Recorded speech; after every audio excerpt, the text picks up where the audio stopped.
Sangye Shoda Sobe Chonama Chanchu Pato Kani Kyapsu Che Tagi Jinso Kibe Sonam Ki Jola Benje Sangye Juba Sho Sangye Choda Sobe Chonama Chanchu Pato Kani Kyapsu Che Tagi Jinso Kibe Sonam Ki Jola Benje Sangye Juba Sho Sangye Choda Sobe Chonama Chanchu Pato Kani Kyapsu Darge Jinso Kibe Sonam Ki Jola Benje Sangye Juba Sho. I go for refuge until I'm enlightened to the Buddha, the Dharma, and the Sangha, by my accumulations of practice of giving and so forth. May I become a Buddha to benefit all sentient beings. I go for refuge until I'm enlightened to the Buddha, the Dharma, and the Sangha, by my accumulations of practice of giving and so forth. May I become a Buddha to benefit all sentient beings. I go for refuge until I'm enlightened to the Buddha, the Dharma, and the Sangha, by my accumulations of practice of giving and so forth. May I become a Buddha to benefit all sentient beings. Om Ye Dharma Hetu Prabhava Hetum Te Shantata Gato Yamata Te Shanchayo Niroda Evam Vadi Mahashamana Yeswa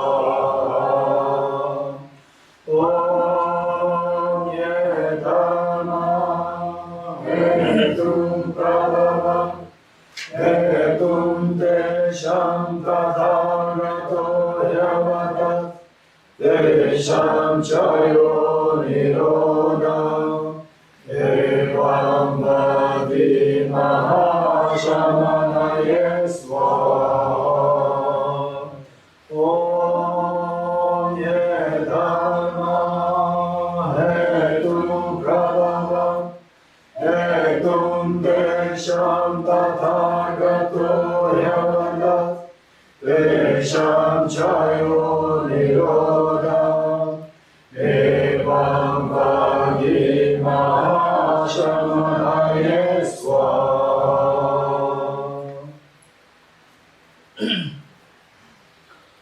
Okay, the last question on Tetralemma. So this is a huge topic. It is related to the first chapter of Aranyagarjuna's text, Buddha Madhyamaka, the most important text written by Aranyagarjuna on emptiness, the fundamental wisdom of the middle way. So chapter 1, this is completely on that Tetralemma. And then of course, all the remaining chapters, somehow Aranyagarjuna was touching on this area, the Tetralemma. It's about rejecting the four modes. And then Acharya Chandra, they also employed that as the Tetralemma once in a while. And then also with this one, the establishing the status of the person, status of phenomena. A status of person was done by rejecting the seven modes. Establishing status of phenomena, Acharya Chandra used Aranyagarjuna's Tetralemma logic before. So this is a huge text, meaning that chapter 6, I say the Acharya Chandra this text, which we study in the monasteries, we study for about 3 years. Of 3 years, more than half of the text is dedicated on the Tetralemma. So it's a huge thing. I would suggest that we have to study it separately. Okay, any more questions? Any more questions? Okay, and Sophie? You asked me to ask the question reading about how can we develop love without developing the ego when we are using attachment to everyone.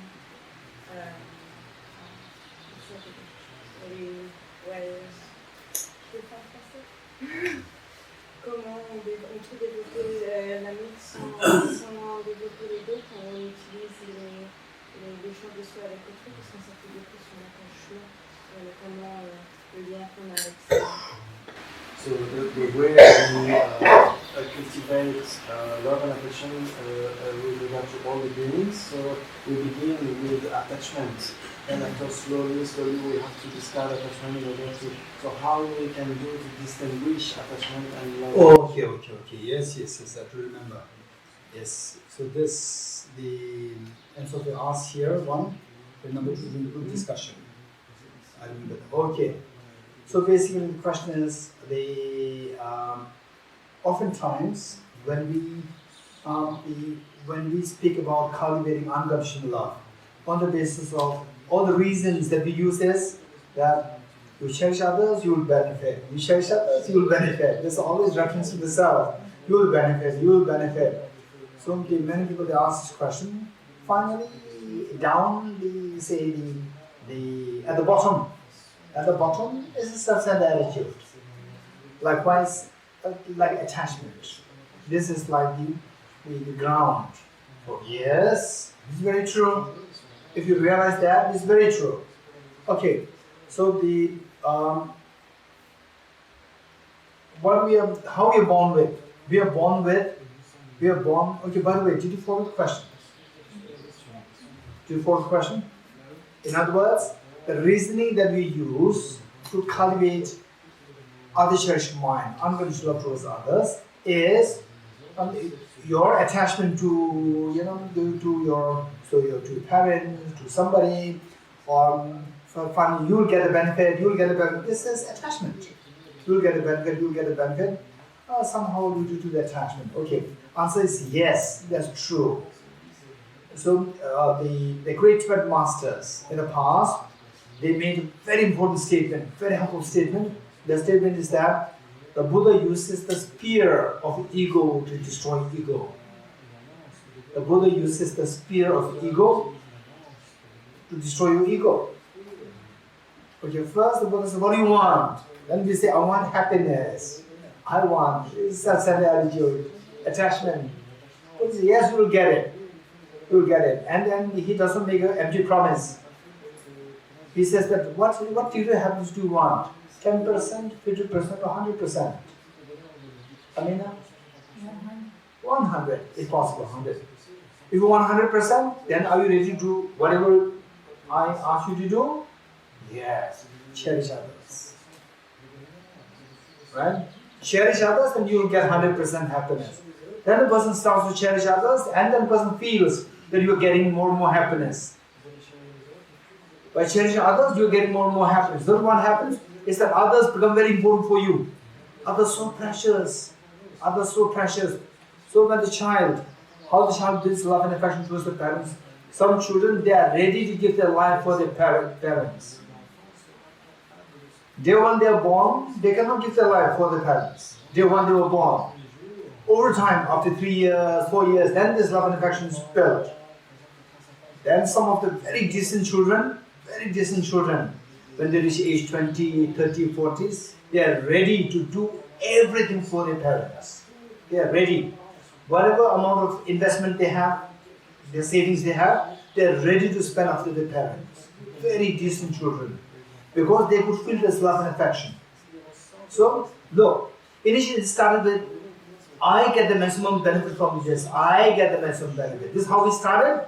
Eventually you see that this person, one who is giving the maximum love and affection, then you love the person so much to the extent that you are ready to give everything, including your life. The moment you give everything, you have no attachment to the self. Right? You have no more attachment to the self. So this is, here then, this is known as love without expectation in return. Attachment is love with expectation in return. This is attachment. Love without expectation in return is a genuine love.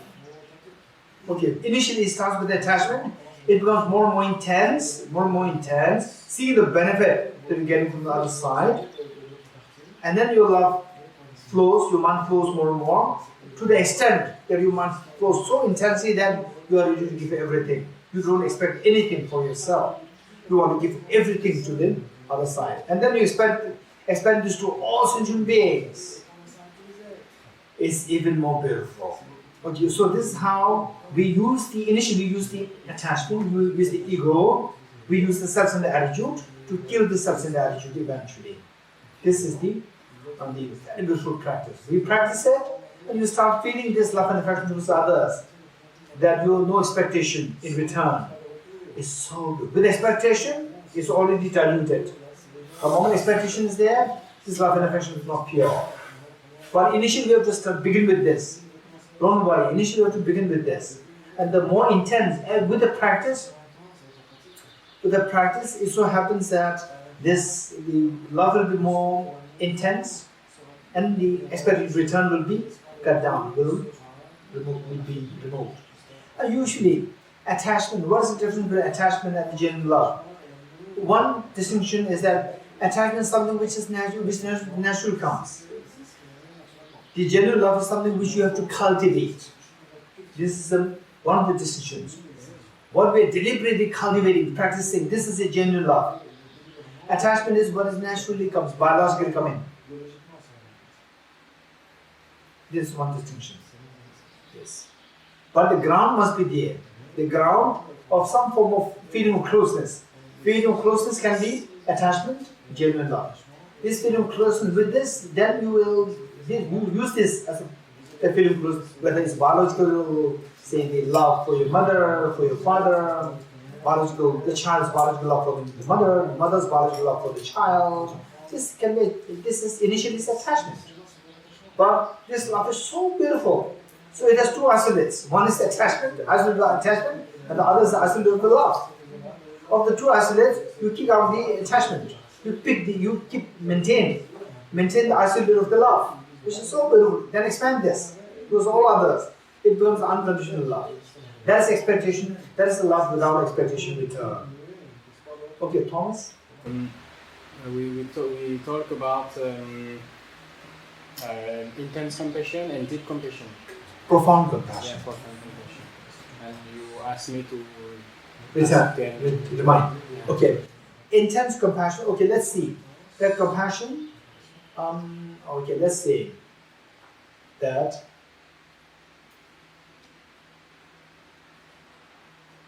Okay, I am somebody who loves, say, the paintings, and I collect paintings. Anybody who paints something, I buy that painting. Right? I have a great passion for painting.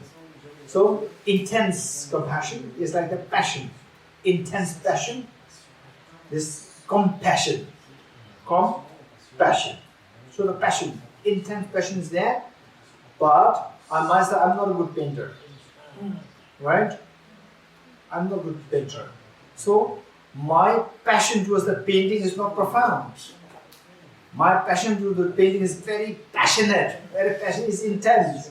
Anything I see, I buy. Anything I see, I buy. Right? There's a passion there, tremendous passion there. Intense is so intense, but it's not profound because I cannot distinguish which painting is better than others. And perhaps Thomas, you paint something. And then Michelangelo's painting, I may pick up your painting as more beautiful. Right? Which means that the passion for the painting is not profound, it's intense. It's very passionate, it's very intense, but it's not profound. Profound means you have to see the nuances of the object. You should be able to tease about the nuances of the object. Painting, you should be able to distinguish which is the very classic painting, which is the symbol painting. You should be able to see the nuances. You see even if you don't recognize that this Michelangelo's painting, but you see the painting, wow, this is something very special. This painting is so unique. I can pay $1 million. If this thought comes to you, even without identifying somebody telling you that this is Michelangelo's painting, there's when you realize this is actually Michelangelo's painting, which means that you have the eyes to see the fineness and the nuances of the paintings. Okay, that is a profound compassion, and the intense compassion is the passion. From the subject, there's tremendous passion there, but it may not be profound. Profound meaning, to what extent you see the suffering of the nation, the suffering of the sentient beings. Suffering, you see the suffering more profoundly, your compassion becomes more profound compassion. Okay, any more questions? Howard? Question about the progression along the 7 gurus. 7 gurus or 10 gurus? Well, I know there's 10, but I'm going to stick with the 7 first. Because Because I think the first stage is to get to 7 and then to 10. No, 10 bhumis. Okay. So what I've heard is that so as you go, like for the first gumi, so you practice, let's say, patience in order to get rid of the first, particular. The level of the afflictions. Then To the second, you're third, practicing, yes. and each one you're practicing something specific, and then you're getting rid of that affliction. But I've also heard that actually. Who said that? You have to practice something specific. Did I say this? You didn't. No, I'm saying. Oh, thank you. Otherwise, I thought that you're going to go away and tell people that special practice. Who said that? Geshe Damdul said it. I'm in disaster now. So another. There's no specific practice. Practice, or they're all much more the same. They're all much more the same. 6 perfections, 10 perfections. Then in terms of the achievements, there are differences. 6 bhumis, 10 bhumis, 10 perfections. So that we have to correlate. That's achievement. So what I've heard is that one explanation seems to imply that after every gumi you've got rid of a specific affliction, and another one says that you actually only get rid of all the afflictions together at the very end of all the gumis, and that you're gradually. That's not true. The second part is not true at all. From any tradition, it's not true. So therefore, always try to get the correct information. Always try to get the correct information. For that, we need to have a very systematic studies. It's very important. Don't just grab any book. Don't just go for any some teachings happening very popular, and sometimes the teacher might have given you the correct teaching, but you might got it wrongly. Right? You must study systematically. The second one is not at all true. Okay, more questions. Cecile? Regarding this, but it's technical. I'm confused about for Prasangika, when they achieve the 7 gumis, they remove affective obscuration. Okay. Oh. But what about Nirvana? When do they achieve the? I'm a little bit confused because normally the 12 gumis end at when they enter the path of seeing. I'm a little bit confused with the removal of the affective obscuration I'm a little bit confused with these two because I was thinking that 2 or 3. You said 3 and you are saying 2. What? The path of seeing normally. One is path of seeing. One you said 7 bhumi. No, path of seeing normally you. One you said the 12 names. You end the psychic existence. No, who said it? Not me. This is my comprehension. But Never ever do that. Don't speculate. Never ever speculate. Only speculation, not speculation. Only creativity that I suggested you is be creative in meditating on Bodhicitta. Bodhicitta with the steps intact. That too. With the steps intact, within that bound, be creative. Otherwise, with the study of these studies, never be creative. Never be speculative. Don't speculate. No, but my comprehension, I don't succeed in my. I have studied, but I didn't get the point, so that's why I'm asking you to have the.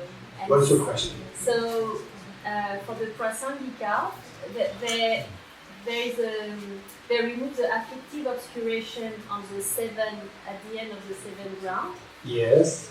I was thinking that the affective obscuration are removed. The path of seeing. On the path of seeing, yes, with the end of with the achievement of Nirvana. So. Okay. So the information that you get according to Prasangika, that for Bodhisattvas, not for the Shavaspada Buddhas, that is different. For the Bodhisattvas, The 10 grounds, we speak about 10 grounds only for the Bodhisattvas, not for the Buddhas and Shrivashas. So, for following the Bodhisattva path, the information that we get, that the afflictive obscurations will be gotten rid of when we reach the last 7 bhumi and then 8 bhumi, you are free from the afflictive obscurations. This information is correct. Correct? Afflictive obscurations to be gotten rid of at the part of seeing is not correct. Then what is eradicated at the part of seeing is afflictions. There are 2. One is acquired afflictions and the other one is innate afflictions. There are 2. For example, let's say that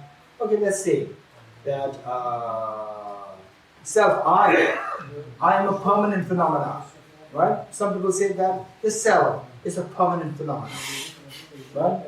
Okay, let's say that my religion is the best religion in the world. Is it a good idea or bad idea? It's a very bad idea. This gives rise to chauvinism. This gives rise to fundamentalism. My religion, my ethnicity, my group, my caste, my creed, my what? The lineage is the best lineage. My thing is the best. This leads to all the wars. Okay. This, imagine, day when you were born, did you have this thought? Or you learned it later? You learned it later. So this is a development which you learned later. This is known as acquired, you acquired later. This is known as acquired afflictions. Whereas, okay, say the young children, when you give a chocolate, 4 or 5 chocolates, and then another child joins, and then say, okay, you share your chocolate, give 2 chocolates to the other child, or the other child says, yes or no. Yeah. How does the other child do? No. Did you teach this? Who taught this child? Nobody taught. This is what the child brought from the past life. That is known as innate, which nobody taught but brought from the past life. This is innate. What he or she learned in this life is acquired. Defilements there are 2. Which do you think is more difficult to be gotten rid of? Acquired or innate? Innate is more difficult to be gotten rid of. So at the path of seeing, acquired one is gotten rid of, innate is still left. Innate one is gotten rid of at the 8th bhumi. 7th bhumi, you apply remedy, 8th bhumi, you are clean. So psychic existence. Same. At the end of the 7. Psychic existence. This 7 is the remedy. And the remedy meaning that we apply the remedy, and then the success, the result will be 8. 8 is the result, 7 is the final remedy. But what about the end of psychic existence? Same. Psychic existence meaning, end of psychic existence is the last moment of the self-grasping ignorance. Last moment. Last moment of self-grasping ignorance is acquired or innate? Innate. You getting it? So, eradicating the innate afflictions, eradicating the last moment of the psychic existence, they are all synonymous. Good question. Any more questions? Yes, Queen Gemma? How is the self not the special shape and collection of these elements? How is the self not the... Okay, how is the special... how is the collection of the aggregates, collection of the 6 elements with the special configuration, not the self? Is the question? Do you follow the question? Rejection of the 7 modes. Rejecting the oneness. Rejecting what? What are the 7 modes? Is it so like it's my job to say everything? Now you say, the first time it is my job. Now together. Well, yes, Camilla? Well, I don't know them, but I can read them from Yes. Rejection. Oneness. Okay, that's it. Rejection of oneness. Rejection of oneness. Rejection of differentness. Rejection of dependence. Rejection of dependence. Rejection of dependence. And rejection of dependee. Rejection of possession. Rejection of possession. Rejection of collection. Rejection of collection. Rejection of special. Rejection of the special shape. So what is being said is the special shape of that collection. Collection of six elements. How is that not the self? Okay, anybody? Anybody? I know you have to answer, you're only tired. Okay, and Sophie? When you go very close to the object, Yes. you don't see the same thing. You know, if you look at the special shape, very close with the chemic analysis, you see for the form atoms, and for the mind, instead of the mind, you don't see the self like you are seeing when you are quite far. So that's why it's not the self. Okay, you don't see the self the way you see from the far, but you do see the self. You see the special form that you don't. You see the special form, you do see the self? No. Why do you have to say that you don't see the self the way you see from the far? Just say you don't see the self, that's it. Okay, I'm very happy. Answer that, answer me, yeah, I'm very happy. But Kunjana should be very happy. He's not happy. No, because this is the answer I was expecting. And yeah, so my question is a bit more, there's an extra layer. Yeah, what is that? What's that? Rejecting what she said. Rejecting the distance. So the special shape and collection with the distance. So if for example, you look at myself now from that position, how do you not see myself? So this taking into account the 6 elements in that special order from that distance. Are you what you are talking about? Is that to reject the self-objectively existent or self-existent from distance? What is to be rejected? What are you trying to reject? The objective existence of the self. Not the self as seen from distance. This is not what we are rejecting. Self from the distance cannot be rejected. Keep this in mind. Because it does exist. Objective self is the one to be rejected, not the self from distance. And Sophie, am I correct?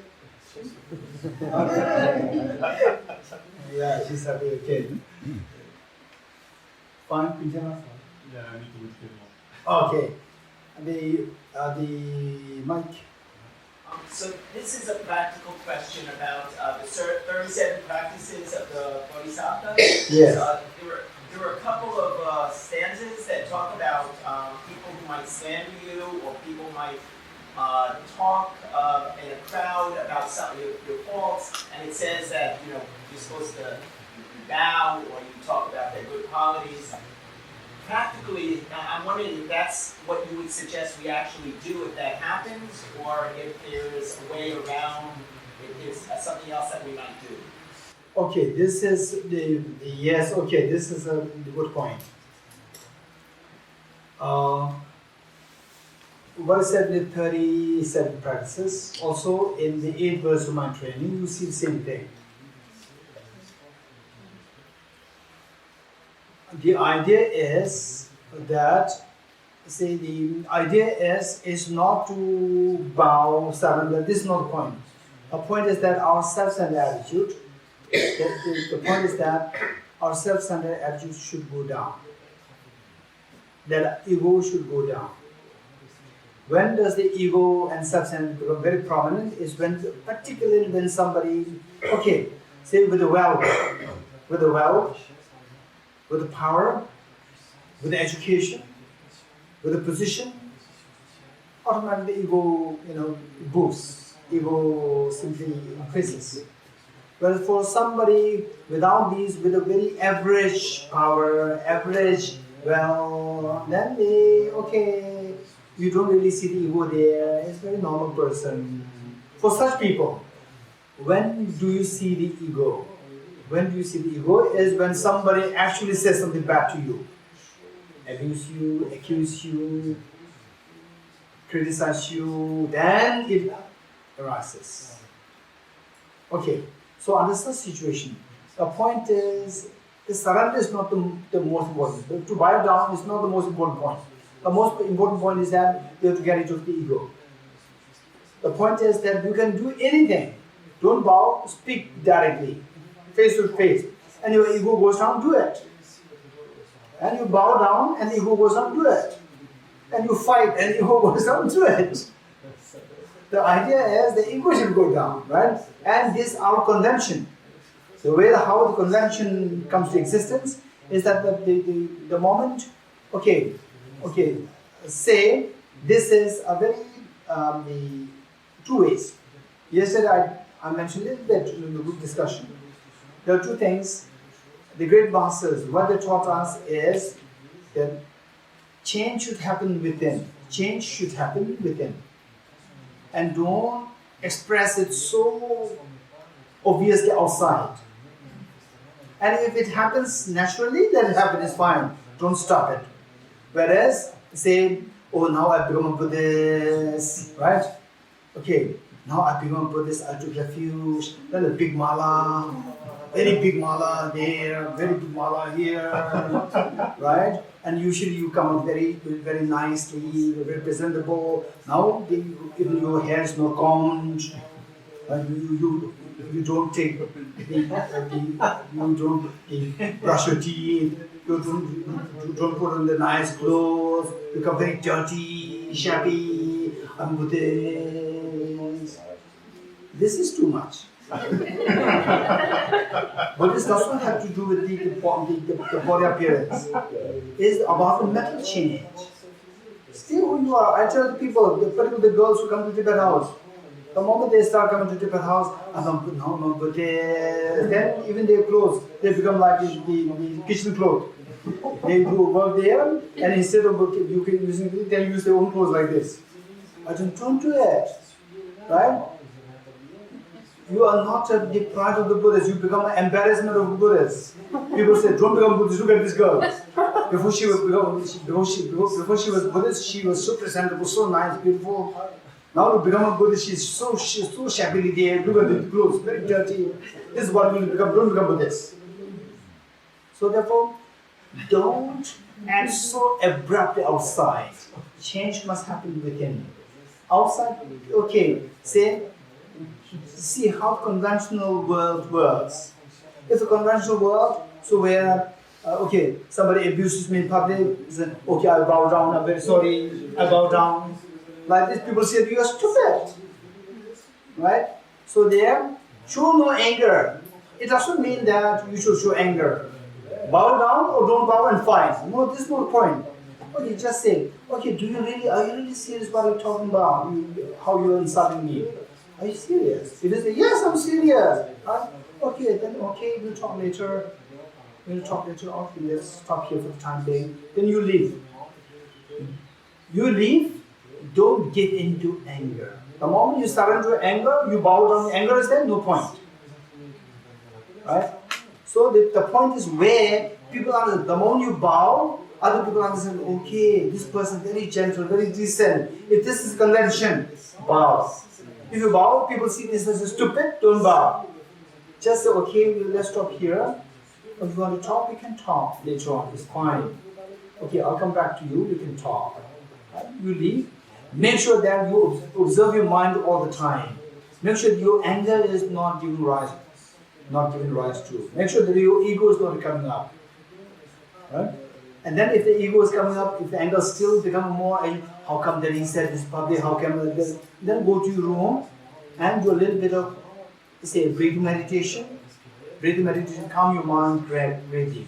Once the mind is calm, then you think about impermanence, emptiness. What after, let's say, after 10 years, I may not meet this person once more again, right? And all this may become like a joke after 10 years. So you think about impermanence, even this moment will pass. And then if you think about if that person is so, like this, because of his own self-grasping, self-centered attitude. If I am in his shoes, I will behave in the same way. So why should I become angry towards him? If I can behave like this, same way, then he can also behave like this under such given situation. Everything's dependent originated, but depending on this situation, he showed anger, but depending on this, I also showed anger. So it's understandable. I'm very sorry that the other person still, did not really meet with the dharma, did not really understand the dharma so well. So therefore, this anger is coming out. I'm very sorry. I wish that this person meets with the proper dharma. It's amazing. Your mind will be calm, peaceful, and then later when you meet, others also calm down. Don't show anger. Just say, okay, now can we talk? The other person, yes. Tell me, it doesn't matter. You just speak very honestly. What's my mistake? And whatever. If there is anything which offends you, I'm very sorry. But tell me, what's the problem? And then you seek them. If there is anything which you actually did not do, and the person feels offended or some got wrong information, then you say, okay, now can I make a clarification? Seek permission. Because, yes, then without anger, just make clarification. Let the other person understand it. If sometimes the person may not understand it, and severe problems can happen. Because some of the people, they say the people with a little bit of mental problem, these things they will never see themselves in your shoes. They will only see themselves in their own shoes. They will never see in your shoes, right? So for them, it doesn't matter whether you are on the right side or the left side or the wrong side, correct side. It doesn't matter. They think that finally I have to they bring the other person down. Okay, if you realize this, then keep a distance. So when the bad dog comes, run away. Don't talk to the bad dog. Compassion, don't talk, run away. So when you see that person does not have the sense to understand what you are saying, clarification that you are making, don't talk, keep a distance. Don't show anger, keep a distance. Where the person has a sense to listen to you, and the person can, if you sense that, the person may, if I clarify, the person will be happy, the person will be calm, then you try to get the clarification. After making the first the clarification, still the person is not open, very rigid, then without anger, dismiss and keep a distance. Okay, any more questions? Thomas? Can we be isolates of earth entity? Huh? Can we be isolates of earth entity? Earth quantity. Yes. The entity of Earth. Earth is the Entity of Earth. Yeah. Can be. Can we be an isolate of the entity of Earth? Planet Earth. Yes, of course, that's true. Not isolated, we are different entities. Okay. So we are not the same. Yeah, okay. Yeah, we're different entities. Say with the human population. Oh. Human population and commerce, these two are same entity, different isolates. Human population. Yes. But planet Earth means the home in which we live. Home and the people who live in the home, these two are different entities. Yeah. Okay, Howard? Can you expand a bit on the notion of prayer? Because is it a particular prayer in terms of trying to help others? Because, for instance, when there's an earthquake, so Buddhists get together and they pray for the welfare of others. Or sometimes when someone's dying. Okay, so the prayer, how is the effect of the prayers? Yes. This is your question. Right? Yeah. Because Okay, that's good. Okay, so what is the effect? In what way the prayers play a role to see the effect? To see the effect as intended by the people who do the prayers. This is what you're asking.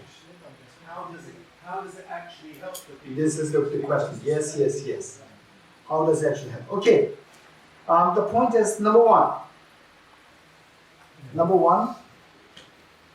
the long term, short term. We should think of long term, short term both. The short term is that when we do prayers, particularly with the earthquake victims so forth, the short term is that people around you know that, these people are making prayers for this, doing prayers for this. These people are kind people. The moment somebody says these are kind people, the kindness is reflected on them also. They will appreciate your kindness only if they have some good qualities. So this is a ripple effect. This one. But actually the earthquake victims, their house, they come back, you say the prayer here, and the house, demolished house, the automatically comes back, and dead people, they become alive. Don't expect that. This cannot be expected. So the point is that the short-term benefit is that you feel, even from the conventional world point of view, you do some prayers, which means that you are consoling them. You are sending them condolence. This is a very important gesture. This is a very important gesture, and even the people there, the people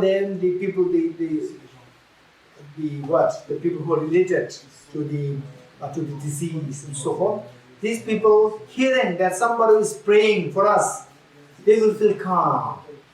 Very beneficial, very beneficial. Whether the people they are healed or not, it doesn't matter. But at least the calmness is brought to these people. That is the power of the prayer, number one. They might not be even aware that we're praying. It doesn't matter. It doesn't matter. I'm talking about the short term. At least you are compassionate. When something happens around you, you will surely jump there.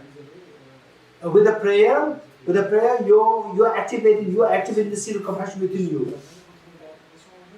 So therefore, next time something happens, the likelihood you to jump or not jump is greater. So that is benefiting that also. Let us not expect that everything should be so perfect. So just imagine there's something wrong happen. Always, one thing which is so good is don't think of that from outsider's view. Imagine something bad happens to you. Imagine something bad happens to you. And there are two groups of people. One, people who are rejoicing in the bad thing that happens to you. One, people, they are mourning that bad things to you. Your mind will be more calm by switching the two. The second one, naturally, just put yourself in their shoes. And then you will realize that somebody else praying for you, whether you know or not know, right? You'll be very happy even to think about somebody. I wish somebody is praying for me. Even that will be a great healing. It doesn't matter. This is number one. This is short term. And nowadays, with the digital world, it's very easy. What is doing here in a very small place, it can go viral all over the world. So easy. Nowadays, this is short term. Long term is that finally is not the point that whether that person is benefited or not, that the beings, sentient beings, to be held in space, wider space, and in the longer period of time. In time and space, beings should be benefited. And your practice, praying, it enriches your compassion. Compassion, it enriches your compassion, it enriches your bodhicitta. It makes closer to us bodhicitta, closer to us Buddhahood, closer to us benefiting all beings. So this is so precious in the long run. And long-term benefit is incredibly precious to do that. And then for yourself,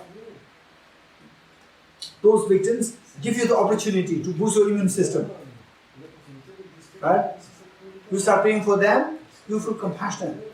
The moment you feel the compassion, your immune system is boosted. You are benefited.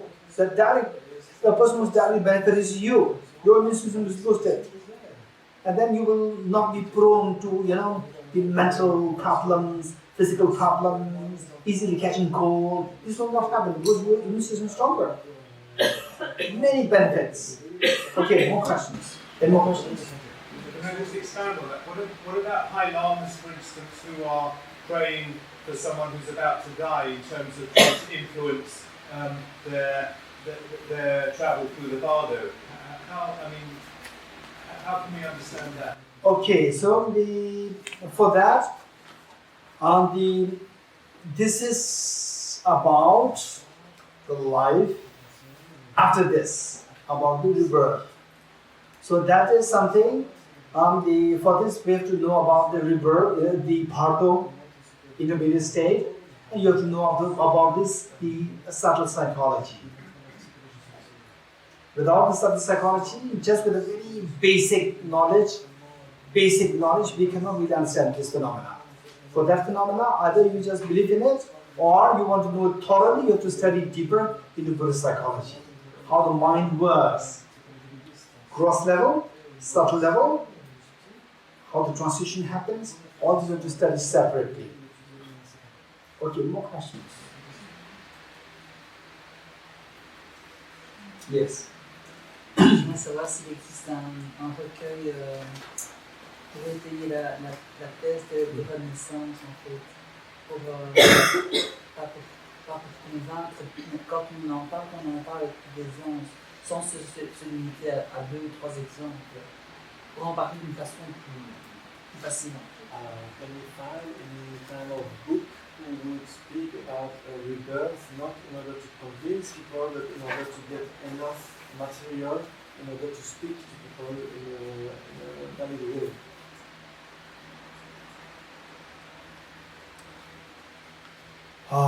In fact, for the rebirth, the more for oneself to be convinced, and in an easy way, the best would be, what is his name? There's a medical doctor, Thomas Even?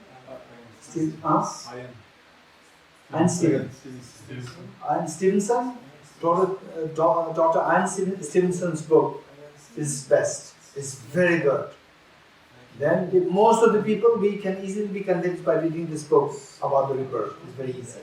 But some people who are more, intellectual, then you can have many questions. Otherwise, for most of us, just read this book is good enough about the rebirth. Ian Stevenson's book. Ian Stevenson's book. There are a number of books there.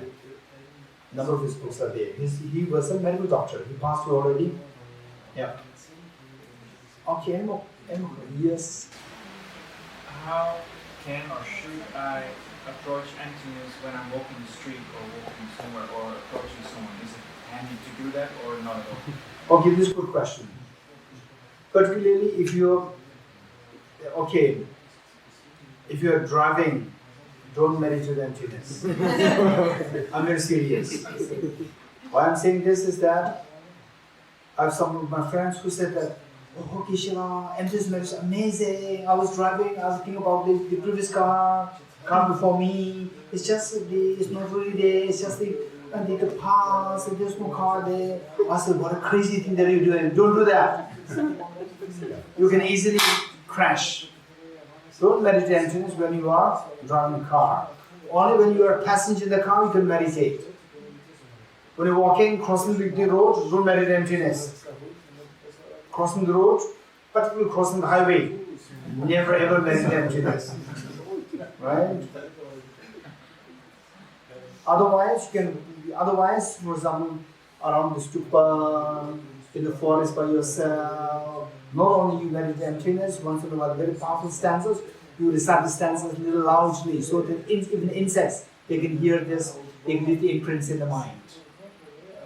So precious. And with compassion, deliberately try to say the stanzas. For example, like the person is not earth, not water, not fire, not air, not space, not consciousness, not all of them. Where's the person out of those? Just as the person is not intrinsically real because of being constituted of the 6 elements, each of the elements as well is not intrinsically real because they are also constituted of the further constituents.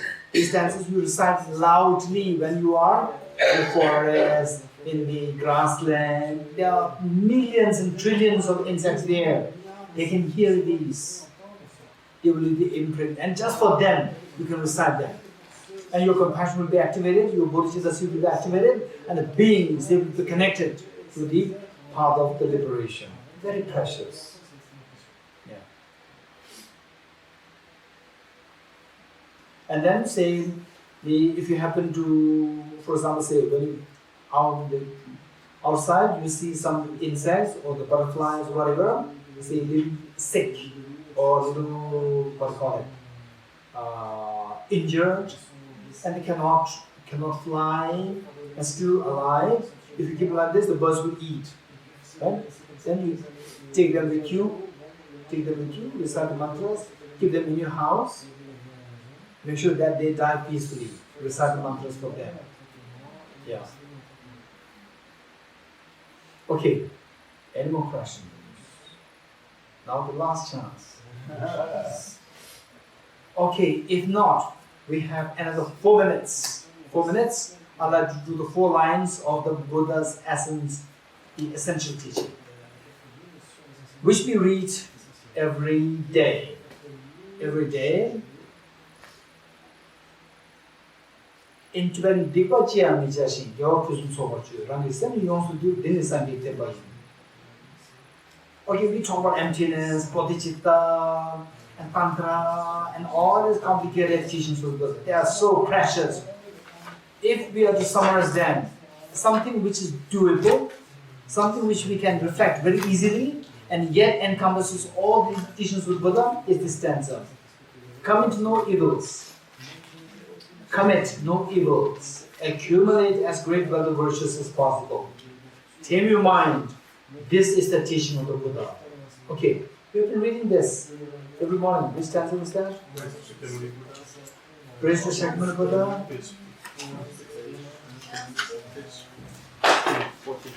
Okay, page 15, page 15, stanza 7. Okay, translation may vary, it doesn't matter, but the meaning must be kept in mind. This is the essence of Buddha. You can understand in its simplest form, you can understand in its most sophisticated form. Let me say this again.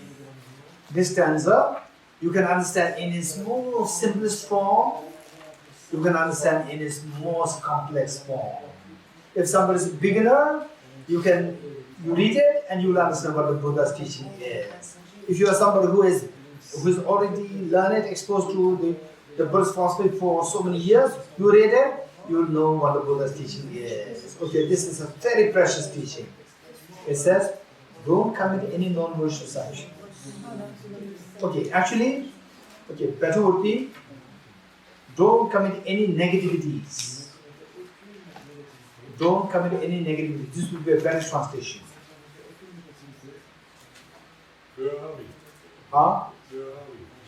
Page 15.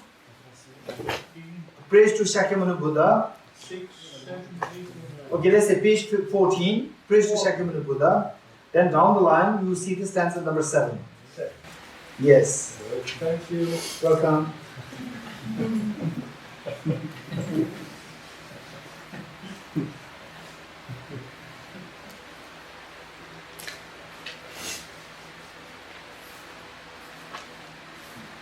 Okay, the better would be don't commit any negativities rather than non-virtuous actions.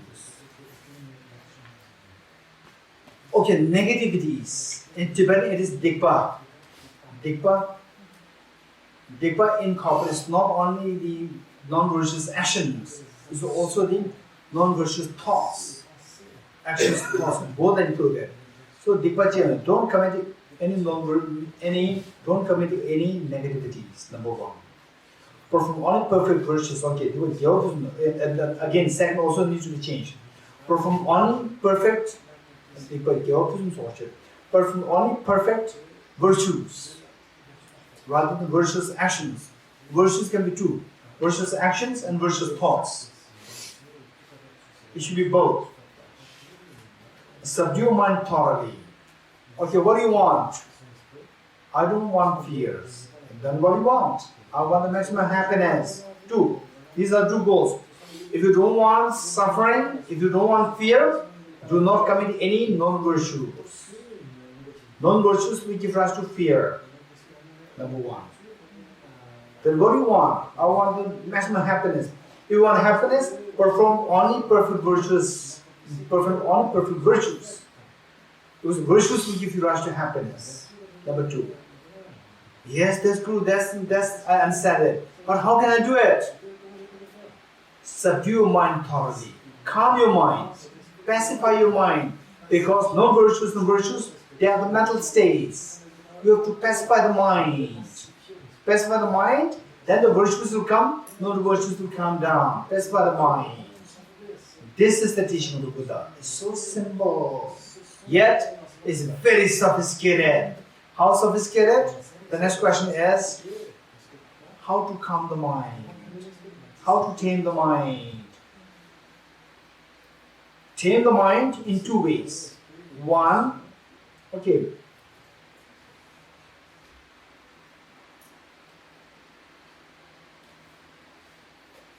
Okay.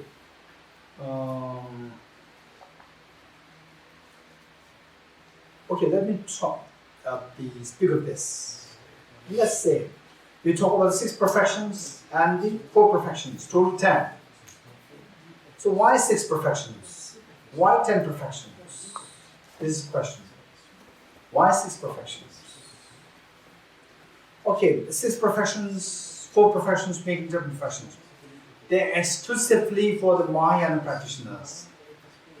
It has nothing to do with the Shavakas and Pratipada practitioners. It's only for the Mahayana practitioners. 6 perfections, 10 perfections. What's the first one? Generosity. So generosity is to make connection with the beings. When you become connected with the beings, when you are generous, when you start giving something, then you feel connected with the beings. You getting it? So the Bodhisattva's day job is to connect with the beings. To benefit the beings, you should be connected with the beings, number 1. Okay. Then this is the foundation, the foundation that we are connected. Once connected, then commit no evils, commit no negativities. Okay. So are we connected with beings or not? Are we already connected with beings or not? We're connected, not connected, both are there. Right? In what way we're connected? We're connected in a very bad way. We are connected in a bad way. Connected not to help, connect to harm others. Right? Take advantage of others, harm others. This is how we are connected. Okay. First, lay a very good ground of connection, that is a generosity connection. So finally, what we should do is commit no evils. Why? Why we should not commit negativities? Why? Why? Okay, I told you already. What did I tell you? Yes, what do you want? I want 2 things. I want fearlessness and I want infinite evidence too. This is my main goal. Whose goal is that? The boys or the girls? Huh? And Sophie or not and Sophie? Everyone. Don't forget your goal. You getting it? I want fearlessness. I want the infinite happiness too. Don't forget this. This is a basic driving force. This is a basic driving for all of us. If you want fearlessness, if you don't want fear, what should you do? Stop the negativities. You getting it? But how, when we interact with the beings, what kind of interaction we have? Negative interactions. Just abuse others, harm others, take advantage of others. This is the most of our interactions. Have doubt on others. This is our interaction with others. So for that, the first thing is, okay, imagine that you're going, okay, let's say that this is your destination. And you're on a train. You're on a train. This is your destination.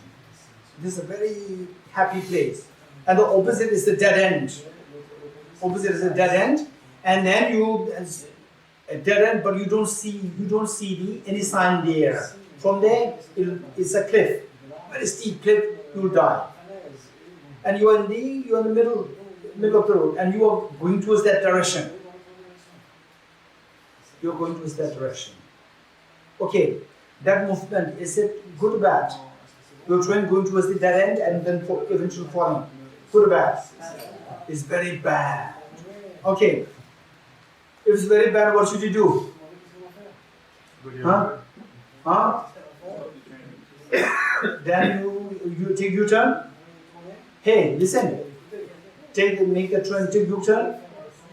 Huh? Which train in the world takes U-turn? Tell me. From the French trains, they take U-turn? Huh? Stop! I say something, you say yes to U-turn. You're not all thinking. Are you tired? Well, all the French train may be special. No, train first, the train should stop. Stop from where? Stop from falling. Stop from going to the wrong direction. So how our mind interacts in a very destructive way. Interact with the people to harm others so that we fall into the dead end of suffering, into the fears. So for that first we have to stop the train. How difficult it is to stop the train. Suddenly you realize, oh, there's a dead end there. Then you stop it, right? You stop it full stop. What will how easy is it for the train to stop? Huh? Very difficult. So then what's the sound? Huh? Yes, boss. Huh? Okay, right? So this sound is the sound of a friction. You're getting it? The friction. Friction means it's not nice. Likewise, when we control our mind from engaging in negativities, it's not easy. It's not easy. There's a friction happening. Friction is the form of mental unhappiness, mental heaviness, mental unease. You're getting it? Okay. Now, 6 perfections. First one is the generosity. Generosity is to make connection with the beings in general. Then the next one is to stop the train from going to the wrong direction. That is harming others and so forth. To stop that is the morality, discipline. To stop this, it is difficult or not? Very difficult. To not engage in the immoral things is very difficult. So therefore, there's a sound. But what is that sound? Okay, this friction sound is created. That friction sound is unease. When it's unease, what's the next? Patience. You need patience. Unease is happening in your mind. When you stop the immoralities, then you should be patient. Don't expect that everything is going to be so smooth. When you stop the negative, it's not easy. Unease will come to you. For that, you need patience. Okay, with the patience, what happens? Then gradually the train will stop. Okay. Now the train stops. Is this your job? Your job is done? What is your job? Go to the other direction. You're getting it? Go to the other direction. Now change the direction. Change the direction towards the desired place. That is the virtue. Now you engage in the virtue. You engage in the virtue. Okay. How you engage the virtue? Okay, your practice is virtue or not virtue? Huh? Morning practice. Coming to this morning practice as the 5:45. 5:45 is virtue or not virtue? Virtue. It's very enjoyable, not enjoyable. We can realize the possibility that it will extend 1 hour later. Oh, it's too early because you blame the what? The long daylight. Because the long daylight, we cannot go to bed early. And then that, actually, you want to sleep more. Okay, so for the virtue, we don't find the joy. You getting it? If there's no joy, the virtue will, the journey towards Buddhahood, gate, parasam gate, is a very long journey. When it's a long journey, then the train must go so fast. You getting it? Train must go so fast. If the train rests for a while, right? Okay, we need 1 hour. Is it possible we can extend 1 hour? The train is 1 hour late. Then you say that, oh, after the breakfast time is too short, right? We need another half an hour. Again, the train is delayed by another half an hour. So, if this is how the train moves, you will never reach the destination, right? And sometimes the train will also back. Stay and back. You never reach the destination. So, how should the train move? Train should move so fast. When will the train move fast? What, like a small child celebrating Christmas. Small child celebrating Christmas and what else? Huh? Oh, just imagine when you were a young child, age 4, 5, 6, 7. What day is the day that you are very much looking forward? Huh? Birthday, your birthday, right? A small child celebrating the birthday.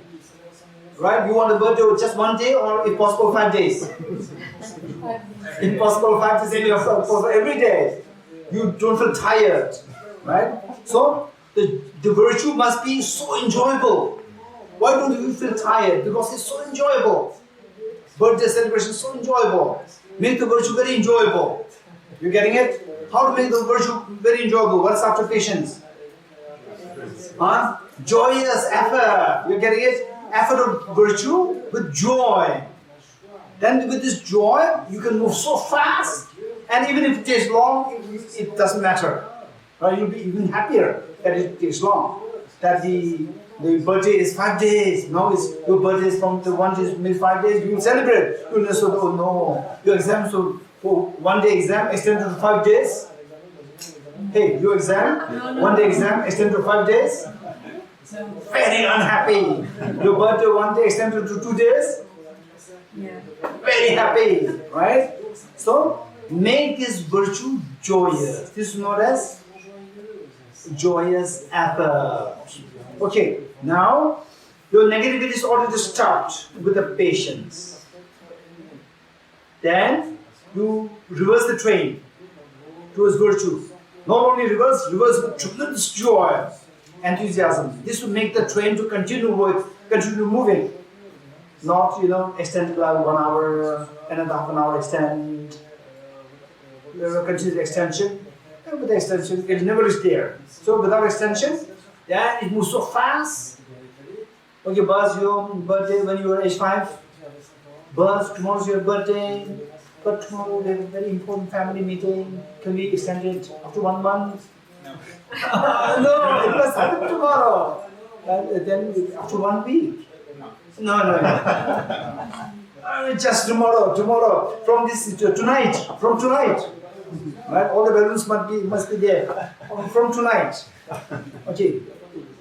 So there, with this joy, then the virtue is going to be very consistent and will come to an end.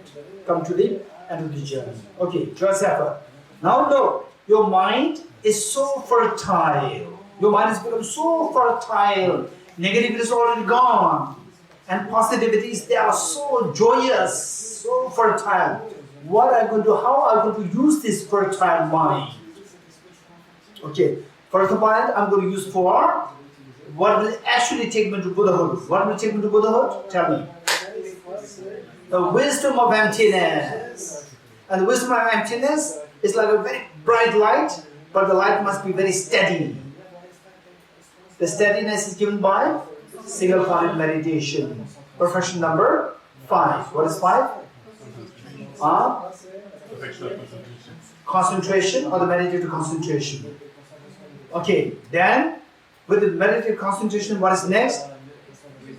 Wisdom of emptiness. Okay, with this, then your path has become very clear. Your path has become very clear. Okay, your mind is very supple, very fertile. Now the crops of the Buddhahood can easily grow there. So the 6 perfections, they are primarily to nurture the individual, nurture yourself. To nurture yourself, 6 perfections are primarily to nurture yourself. And the next 4 perfections, they are primarily to nurture others. Okay, what are the remaining 4 perfections? Hey, what are the remaining 4 perfections? Skillfulness, number 1. Skillfulness. Aspiration prayers, number 2. Number 3. The power of the force, the power. And then number 4. C'est la sagesse primordiale. Discriminatory wisdom. Discriminatory wisdom. Okay. the 6 perfections done. Now the 4 perfections. 4 perfections primarily are to help others. Skillfulness, aspirational prayers, power, and discriminatory wisdom. Skillfulness, aspirational prayers, and power, and discriminatory wisdom. 4. This is primarily to help others. Okay. Now, your job is to become Buddha. Become Buddha so that you can benefit others. How to benefit others? For that matter, to benefit small number of people or large number of large, that is better. So for that matter, we need a tremendous skillfulness to run a family and to run a nation, which is more complicated. Run a family is easier, or to run a center is easier?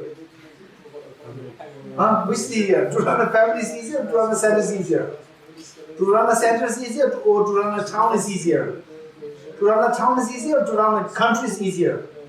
To run a country is easier, to run the whole, the UNO is easier. Okay, as the group becomes bigger, it becomes more and more complicated. Because it becomes more and more complicated, we need a tremendous skillfulness. So the first one is to cultivate skillfulness, number 1. Skillfulness. Number 2, what's number 2? Aspirational prayer. Practically speaking, how many people can you benefit in this life? For example, this morning, I appealed, I suggested that once in a while, see if you can also do some volunteers, you know. So there you are actually going into action. Okay, so there, how many people we can benefit? With the center, in some cases, maybe like 100 people, maybe like then, in the long run, about 1,000. But the sentient beings are infinite number, right? Whatever number of beings that you can help, the maximum, do that. Well, you cannot include them in your aspirational prayers. What you cannot, for example, like let's say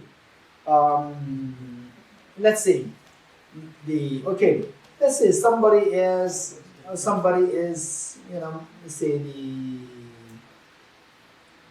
keeping somebody as a maid or helper, and the helper is being treated like a slave, so terribly bad, and then you come to know about it, then you somehow rescue the person. This is better, or say the American president, who's that, who removed the slavery? President Lincoln, right? President Lincoln, he is able to abolish on a large scale. Which is better, to rescue one person or to abolish the slavery from all over the world? Which is better? Large scale is much better. Okay, so these things, let's say, in case, for example, say that if you see that there's no possible which I can really, for example, today, the problem between America and North Korea, right? America and North Korea, and within the Gulf area, there's so many wars happening. Oh, there's so many problems everywhere. How much we can do? We as an individual person, can we do that? Can we do to help them? Very less, almost nil. But knowing that these are the realities, we should include in prayer that may I be able to, in future, may I be able to be in a position to actually make impact in the lives of millions and billions, so that their life is more harmonious, happy, and that they don't live in fear. Right? For example, like again, Martin Luther King Jr., amazing. Mahatma Gandhi, amazing. Right? So one person liberated so many people. That's amazing. So what I'm saying is that just as they did, may I also be able to do on such a large scale to liberate many people from the suffering and infinite number of beings, not just like, not even like few millions, but infinite number of beings may be able to liberate all these beings. Include them in your prayers. Okay, what's next? Power. And to actually do that, you need the power to do that, right? So, for that matter, the power is the result. The power, generally speaking, the power, the story that I shared with you about the Arya Vajrapani. Arya Vajrapani, immense power. He got it through the practice of Bodhicitta, compassion, Bodhicitta. So therefore, for the power, again, we practice, we gather those courses which can give us such a power to benefit infinite number of beings. For example, Lincoln, how was he able to do that, to abolish all the slavery? Because of having the power of being the president of America. That's the power he used. For example, like say the text which you use. For example, say the text which you use. Let's say, Guide to the Bodhisattva's Way of Life. Bodhisattva Deva's text. If I'm going to teach this text here, and then you may bring French, I'm sure French there may be like 2 or 3 translations. I'm sure. In English there may be like, I'm sure, minimum 10, 12 different translations are there. With the Tibetan, 1 standard translation and 1 or 2 side translation, 1 official translation. In English, French, we cannot have an official translation. How come that Tibetans we have the official translations? Because of the power used by the king. The king said that this is the official the translation, and all others, most which are not accurate translation, they are banned. Some which are accurate translation, they are used as a side translations. But this is the official translation. Now, His Holiness the Dalai gives the teachings on Bodhisattva's text. The Tibetans there also only one text. But English, you have to ask which translation. Because there is no standardized translation. Why the Tibetans succeed in that? Because the king uses power to standardize that. Okay, so the power. What is next?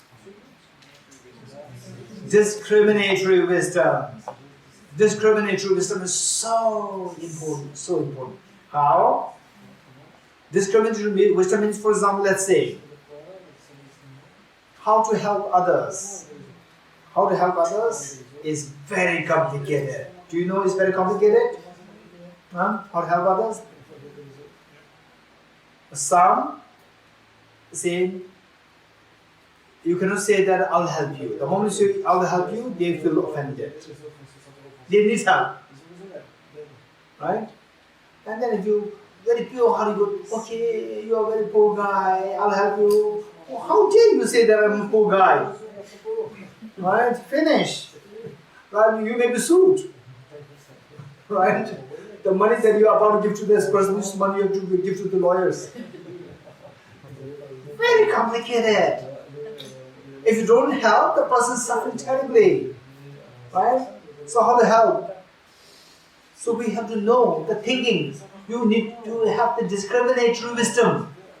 Discriminatory wisdom meaning the wisdom to know the conventional realities. Conventional realities of the world, of the specific culture, conventional realities of the person's thinking. We have to know all these.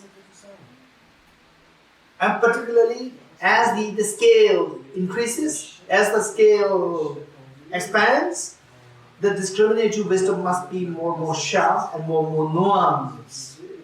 Without this, you cannot possibly help others. Okay, so in other words, the 6 perfections, they are primarily meant to grow yourself towards Buddhahood. And the 4 perfections are primarily to help others grow. Okay, this is what I want to share. With this, having said this, from the 6 perfections, what we realize is that, do you agree with me? That the 6 perfections, there are 2 elements to this. One is to stop the negativities, one is to increase the virtues. Did you see that? Did you notice that? Good. Now apply this to the to what we were reading from the stanza. Commit no evils. accumulate as great wealth of virtues as possible. Okay, so there, from the sixth perfection, what is the first part? I said the six perfections can be seen in two parts. One part primarily to stop the negativities, and number two is to increase your virtues. Okay, so number one said, do not commit any non-virtues. This is to stop the negativities so that your fears will dissolve. You achieve the fearlessness. You getting it? Number one. Number two, perform only perfect virtues. That is, to give you the infinite happiness which you see.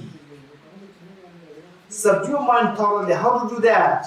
How to do that? How to do these two things?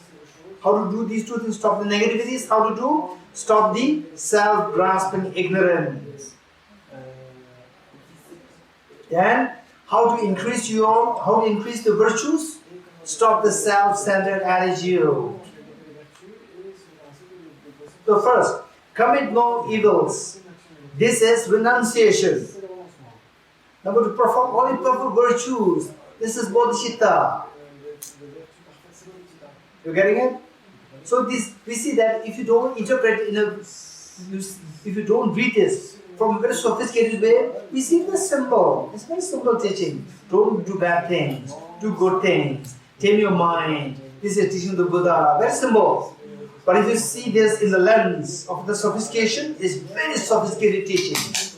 Do not commit non-virtuous actions if you don't want suffering.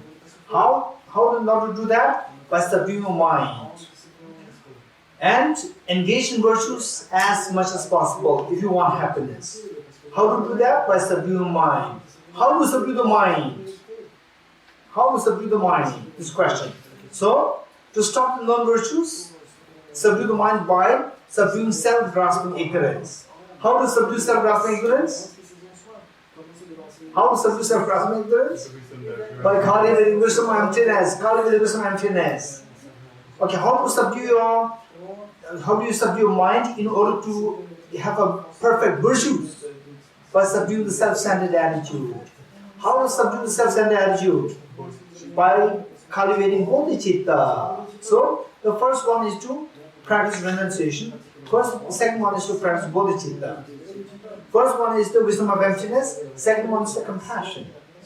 So this is how we can see that all teachings of the Buddha can somehow be subsumed under this simple teaching. Okay, so we're done. Okay, any questions? No questions? Okay, we'll now do a quick dedication prayer.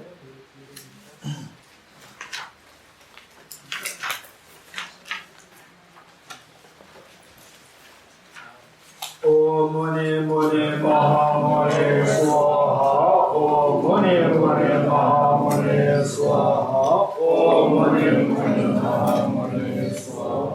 Om Muni Muni Maha Muni Swaha. Om Muni Muni Maha Muni Swaha. Om Muni Muni Maha Muni Swaha. Om Muni Muni Maha Muni Swaha. Om Muni Muni Maha Muni Swaha. Om Mani Padme Hum. Om Mani Padme Hum. Om Mani Padme Hum. Om Mani Padme Hum. Om Mani Padme Hum. Om Mani Padme Hum. Om Mani Padme Hum. Om Mani Padme Hum. Om Mani Padme Hum. Om Mani Padme Hum. Om Mani Padme Hum. Om Mani Padme Hum. Om Mani Padme Hum. Arabasana de Om Arabasana de Om Arabasana de Om Arabasana de Om Arabasana de Om Arabasana de Om Arabasana de Om Arabasana de Om Arabasana de Om Arabasana de Om Arabasana de Om Arabasana Om Arabasana de Om Arabasana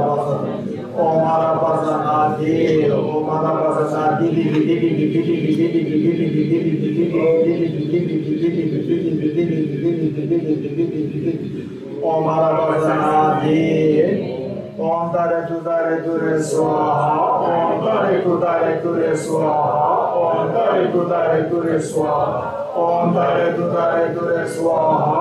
Om Tare Tu Tare Tu Re Swaha. Om Tare Tu Tare Tu Re Swaha. Om Dare Dure Swaha, Om Dare Dure Swaha, Om Dare Dure Swaha, Om Dare Dure Swaha, Om Dare Dure Swaha, Om Dare Dure Swaha, Om Dare Dure Swaha, Yata Om Devase, Ma Devase, Randa Samumade Swaha, Yata Om Devase, Ma Devase, Randa Samumade Swaha, Yata Om Devase, Ma Devase, Randa Samumade Swaha, Yata Om Devase, Ma Devase, Randa Samumade Swaha.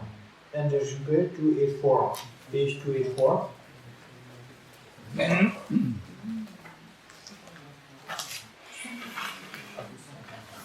In the land encircled by snow mountains, you are the source of all happiness and good. All powerful changes with tensing castle, please remain until samsara ends. Just as the brave magicians summon the battle to realize things as they are, also attending to all the merits in the best way that are followed by Prophet example. Attending to all the truths of virtue with the devotion praise at the best by all the brothers who appear in the 3 times, so that I might perform noble Bodhisattva's deed.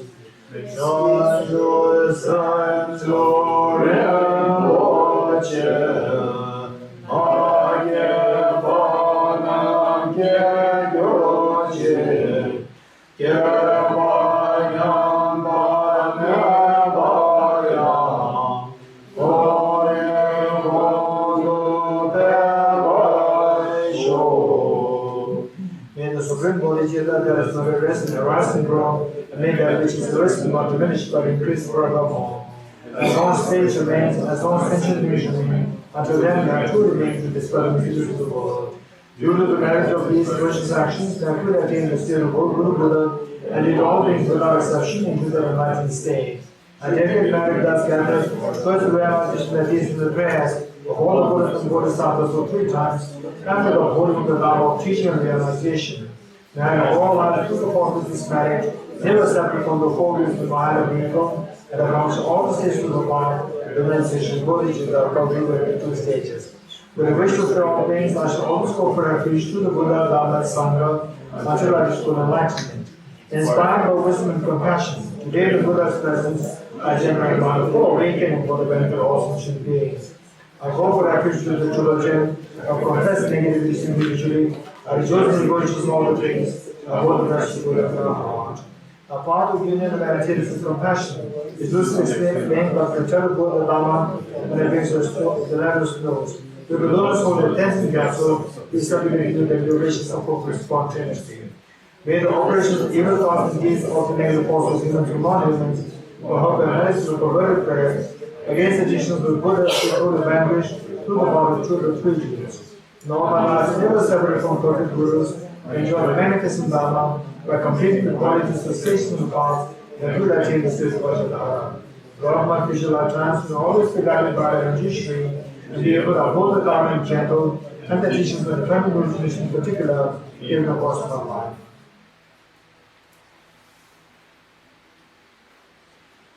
Ilta Ogati Gati Aragati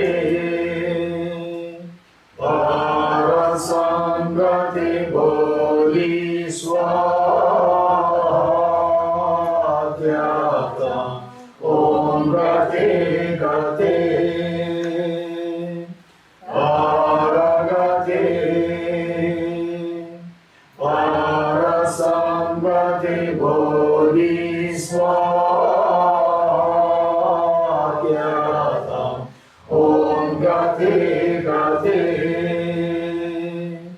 Aragati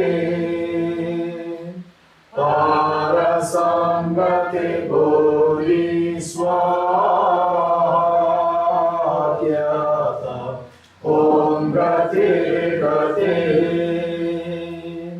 Paragati Parasambhati Bodhiswaha.